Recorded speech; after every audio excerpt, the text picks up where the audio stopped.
আজকের ভিডিওটি শুরু করার আগে একটি প্রশ্ন করি।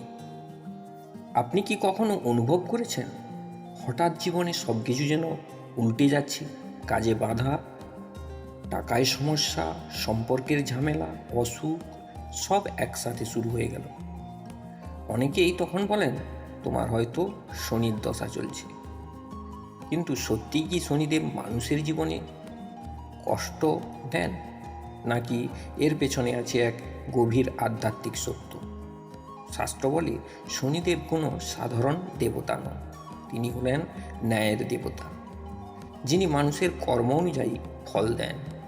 আজকের এই ভিডিওতে আমরা জানব শনিদেব কে, কেন তার দৃষ্টি ভয়ঙ্কর বলা হয়, কেন শনি দশায় মানুষ কষ্ট পায়, এবং কি করলে শনিদেবের আশীর্বাদ পাওয়া যায়। চলুন শুরু করা যাক শনিদেবের জন্মকথা দিয়ে। শাস্ত্র অনুযায়ী শনিদেব হলেন সূর্যদেবের পুত্র। সূর্যদেবের স্ত্রীর নাম ছিল সংজ্ঞা, কিন্তু সূর্যের প্রচণ্ড তাপ সহ্য করতে না পেরে সংজ্ঞা একদিন নিজের ছায়াকে রেখে তপস্যা করতে চলে যান। সেই ছায়ার নাম ছিল ছায়াদেবী। ছায়াদেবী ও সূর্যদেবের গর্ভ থেকেই জন্ম নেন শনিদেব। কথিত আছে যখন শনিদেব জন্মগ্রহণ করেন তখন তার মায়ের তপস্যা শক্তির কারণে তার দৃষ্টি অত্যন্ত শক্তিশালী হয়ে ওঠে। এমনকি বলা হয় শনিদেব জন্মের সময় যখন প্রথমবার সূর্যদেবের দিকে তাকান তখন সূর্যের রথের ঘোড়াগুলো প্রচণ্ড দুর্বল হয়ে যায়। এই কারণেই শাস্ত্রে বলা হয় শনিদেবের দৃষ্টি অত্যন্ত শক্তিশালী। কিন্তু এখানে একটি ভুল ধারণা আছে। অনেকেই মনে করেন শনিদেব কেবল কষ্ট দেন, কিন্তু শাস্ত্র বলে শনিদেব কষ্ট দেন না, তিনি মানুষের কর্মফল দেন। আপনি জীবনে যা করেছেন তার ফলই শনিদেবের মাধ্যমে ফিরে আসে। একটি পুরনো কাহিনী আছে, একবার দেবতারা আলোচনা করছিলেন কোন দেবতার শক্তি সবচেয়ে বেশি। তখন শনিদেব বললেন, আমার দৃষ্টি থেকে কেউ রক্ষা পায় না। এ কথা শুনে অনেকেই অবাক হয়ে গেলেন। তারপর একদিন শনিদেব বললেন, আমি এখন ভগবান শিবের উপর দৃষ্টি দেব। সবাই ভয়ে কাঁপতে লাগলো, কারণ শনিদেবের দৃষ্টি মানেই পরীক্ষা। কিন্তু ভগবান শিব হাসলেন। শনিদেব বললেন, মহাদেব, আমার দৃষ্টি থেকে আপনাকেও পরীক্ষা দিতে হবে। ভগবান শিব তখন বললেন, ঠিক আছে। তারপর কি হলো জানেন? শনিদেবের দৃষ্টি শুরু হওয়ার আগেই ভগবান শিব কয়েক মুহূর্তের জন্য এক গাছের ভেতরে লুকিয়েছিলেন। পরীক্ষার সময় শেষ হওয়ার পর শিব বেরিয়ে এলেন। তখন শনিদেব বললেন, দেখলেন তো মহাদেব, আমার দৃষ্টি আপনাকে গাছের ভেতরে লুকোতে বাধ্য করেছে। এই গল্পের মাধ্যমে শাস্ত্র বোঝায় শনিদেবের প্রভাব অত্যন্ত শক্তিশালী। কিন্তু আবার একটি আশ্চর্য সত্য আছে, যে মানুষ পরিশ্রমী এবং ন্যায়পরায়ণ, শনিদেব তাকে কখনো ক্ষতি করেন না, বরং শনিদেব এমন মানুষকে অত্যন্ত বড় সফলতা দেন।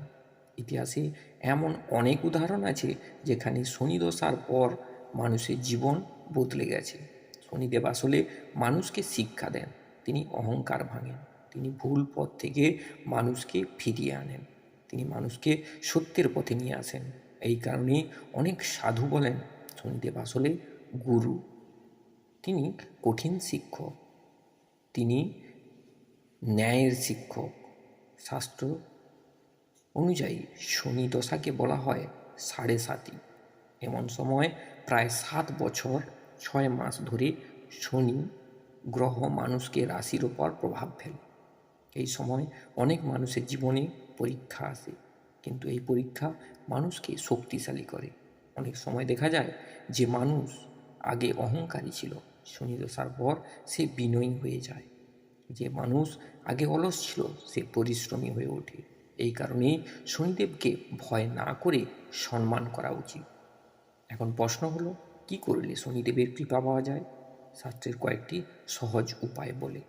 প্রথমত, সৎ জীবনযাপন করা, মিথ্যা কথা বলা, অন্যকে ঠকানো, অন্যের ক্ষতি করা, এই সব কাজ শনিদেব পছন্দ করেন না।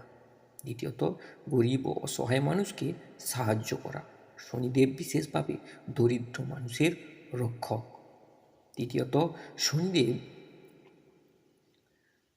শনিদেবের কৃপা পেতে গেলে আপনাকে করতে হবে শনিবার ভগবান শিব ও শনিদেবের নাম জপ করতে হবে। অনেকেই শনিবার তিলের তেল দিয়ে প্রদীপ জ্বালান, এতে শনিদেব সন্তুষ্ট হন বলে বিশ্বাস করা হয়। আরও একটি গুরুত্বপূর্ণ বিষয় হলো মনে অহংকার না রাখা, কারণ অহংকারী মানুষের সবচেয়ে বড় শত্রু। শনিদেব সেই অহংকার ভেঙে দেন। এই কারণে বলা হয় শনিদেব ভয়ঙ্কর নন, তিনি ন্যায়ের দেবতা। যে মানুষ সত্য পথে চলে, যে মানুষ অন্যের উপকার করে, যে মানুষ ঈশ্বরকে স্মরণ করে, শনিদেব তার জীবনে শেষ পর্যন্ত আশীর্বাদই দেন। তাই জীবনে কষ্ট এলেও ভয় পাবেন না, হয়তো সেটাই শনিদেবের পরীক্ষা। আর এই পরীক্ষার শেষে অনেক মানুষ জীবনের সবচেয়ে বড় আশীর্বাদ পায়। যদি ভিডিওটি ভালো লাগে তাহলে লাইক করুন, শেয়ার করুন এবং এই ভক্তি বাংলা ইউটিউব চ্যানেলটি সাবস্ক্রাইব করতে ভুলবেন না। জয় শনিদেব। সবাই ভালো থাকবেন, সুস্থ থাকবেন। দেখা হচ্ছে পরবর্তী এই ধরনের একটি ভক্তিমূলক কন্টেন্ট নিয়ে।